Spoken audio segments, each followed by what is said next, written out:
Please don't be the leak. Please don't be the leak. Please don't be the leak. Please don't be the leak.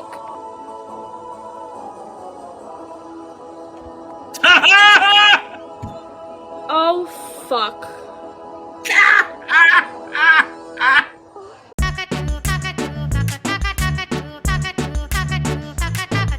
This is the second in a short series of short videos reflecting on Disney-era Doctor Who, which recently stumbled to its creatively bankrupt conclusion. For those of you with no interest in the programme, I'll spare you the gory details. Suffice it to say that the final episode was unprecedented in provoking a united response from different fractions of a fan base that has been deeply divided for years. This was not sticking the landing. I don't know what the hell I just watched. What the fuck did I just watch? I hate life. What the f is going on? It does feel like Doctor Who's true jumping of the shark moment. Everybody hates it. Yeah. Everybody hates it. And then Billy Piper just looks straight to the camera and goes, "Oh, hello." If I'm given the option, the two timelines between Billy Piper's The Next Doctor or we have a wilderness years for 4 or 5 years, I'm choosing the latter. There is a very tangled spiderweb of consent when, again, the only reason she has this child in the first place is because of a man forcing her to have that child in a conservative's wet dream version of reality, and then another man proceeds to take away all of her agency and rewrite her entire life. The show was unintentionally fucking hilarious. I had tons of gut laughs. But in the end, the show we loved is fucking destroyed. It's in pieces. It's in dust. We're here to mourn. You know who the real joke is, though?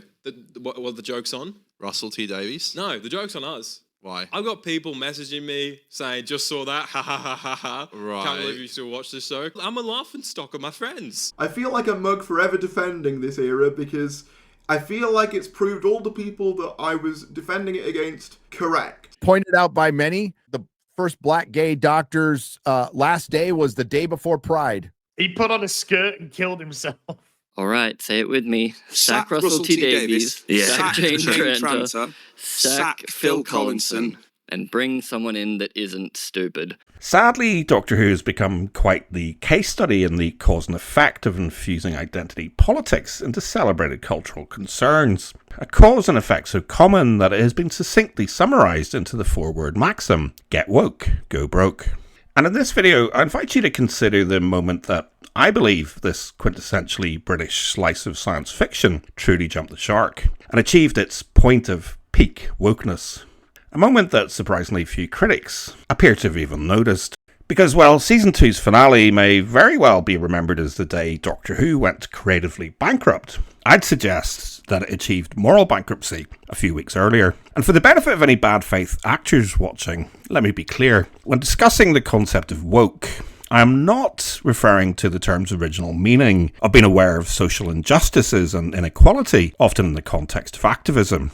I am referring to the pejorative meaning of an exaggerated, hypervigilant, often performative and dogmatic adherence to and enforcement of progressive ideals and rigid moral or cultural standards above any and all other considerations. In other words, where some insist that being woke simply describes actions that are inclusive and kind, I'm talking about the sort of actions that are discriminating, exclusive, and often extremely unkind. I'm describing the sort of actions that can ultimately lead to very serious and dangerous real-world consequences indeed. All of which brings me to the story and the engine. Episode 5 of Ncuti Gatwa's second and final season, which, following the template set the previous year, is the episode that explores racial themes. Its predecessor was past remarkable for featuring an almost exclusively white cast. And conversely, the story of the engine was celebrated for making a little bit of Doctor Who history by featuring a cast that was almost entirely black. And while the adventure was set on Earth, the usual familiar British locations shift to Lagos, Nigeria, somewhere that we learn the 15th Doctor is a regular visitor to. Because in a poignant scene early into the episode, the Doctor discusses the fact that he feels more accepted in Africa than he does in Great Britain, as a direct consequence of the colour of his skin. It's the first time I've had this black body. Some parts of the earth I'm now treated differently. But here, in Africa, in that barbershop, I'm accepted. This moment of melancholy reflection is then juxtaposed with scenes of joy as the Doctor navigates a bustling Lagos marketplace with ease and jubilation, greeting friends with familial terms such as auntie, uncle and brother. And by doing so, by placing a British icon in a non-British setting, the episode implicitly critiques the limitations of contemporary British society's acceptance of diverse identities. The story in the engine is a colourful and playful celebration of black identity and African heritage, and is written by Nigerian-born British playwright Inua Ellams, who has previously spoken about his own experiences of racism growing up in England and Ireland. The central setting is a simple barbershop where storytelling fosters community, and some were celebrated by Ellams as a safe space where black men can escape racism and speak freely about things associated with masculinity. It's a well-crafted story, and if it wasn't for the wokery, which we'll get to, Take me to my people then. I would probably rate it as the best of a markedly improved run of Season 2 stories, at least before the wheels came off the entire project in the final 2 episodes. The Doctor's comment is a relatively rare but not unique instance of the series critiquing British society's treatment of ethnic minorities. And while I take no particular issue with it, I do want to share 2 observations before moving on to important intersecting matters. Firstly, the acknowledgement of the reality that racial tensions exist in multicultural countries does come across as slightly at odds with the programme's general portrayal of 21st century Britain as a seemingly diverse, inclusive and progressive place to be. Indeed, even the overtly homophobic, transphobic, sexist, ableist and ageist utopia dreamed up by an Albion TV subscribing far-right extremists only 2 episodes later, does appear to be entirely at ease with itself when it comes to matters of race. Good little girl, then good little wife, then good little mother. From memory, the only other instances of racism that Shudigatwa's Doctor encounters take place in a faraway futuristic planet populated by white supremacists, and 1950s Miami, where racial segregation was enforced by state and federal laws. Which brings me to my second observation, because unlike those and most other depictions of racism in Doctor Who previously, it felt like there was an inference that, consciously or unconsciously, any white people watching held some responsibility for the Doctor's discomfort, at least in part simply by appearing amongst him in greater numbers than the sort of people he feels most comfortable around. Population headcounts are certainly relevant to matters such as racism, sectarianism and religious intolerance. Indeed, they're one of the reasons we have such strict equality laws. So in the context of the story, I guess the inference is perhaps fair enough as far as it's fair enough. But nevertheless, it did come across as rather heavy and high-handed, especially when you consider what doesn't come next. What is this called, Mom? The senator. Hey. Do you like it? Yes, it is camp as hell. Your grandma might hear. Personally, I enjoyed Shudigatwa's portrayal of the Doctor, but his constant tears, campness and lapses in impulse control clearly wasn't to everybody's taste. Such is the way it goes with every Doctor. Nevertheless, by Season 2, these traits had become such an integral aspect of the 15th Doctor's character that it was noticeable when they were significantly dialed down in the episode immediately preceding the one where he was propelled through space by the power of a glitter gun during his visit to a futuristic edition of the gay mecca that is the Eurovision Song Contest.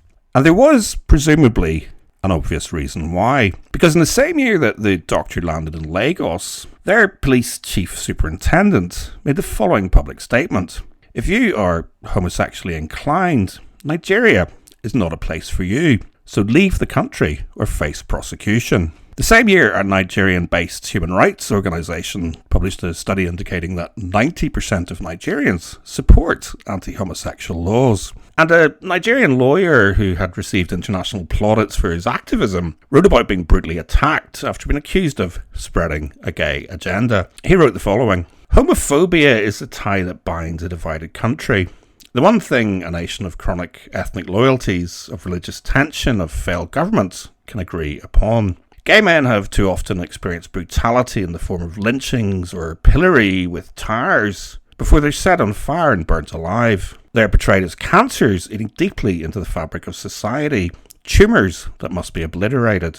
Federal law means that anyone found guilty of homosexuality faces up to 14 years in prison. Meanwhile, Sharia law, which is practiced in 12 northern states, imposes a penalty of death by stoning.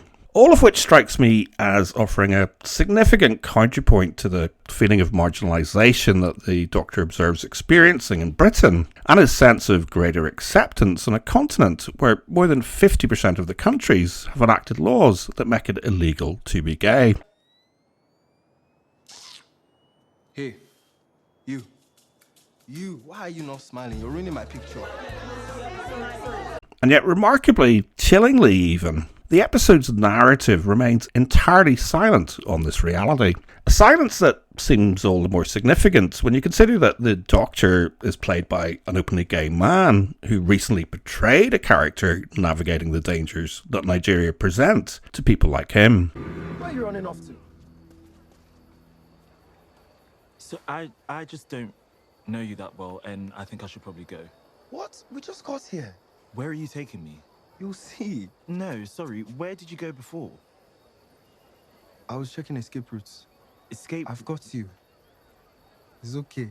The story is written by someone who has spoken about how two of his closest friends both had to flee their homeland because of homophobic laws that restricted and strangled their right to the same freedoms and happiness that he himself enjoys.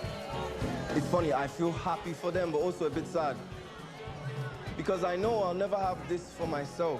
Do you know what I mean?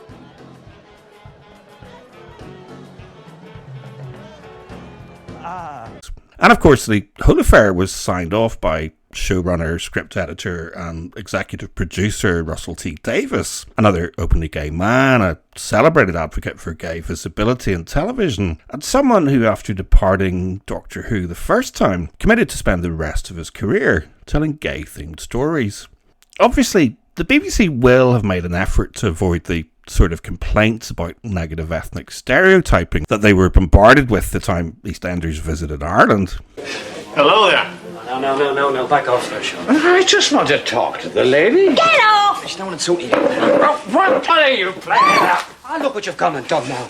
Sean. I think you owe me a pint. You what? A pint, or else the lady can give me a kiss.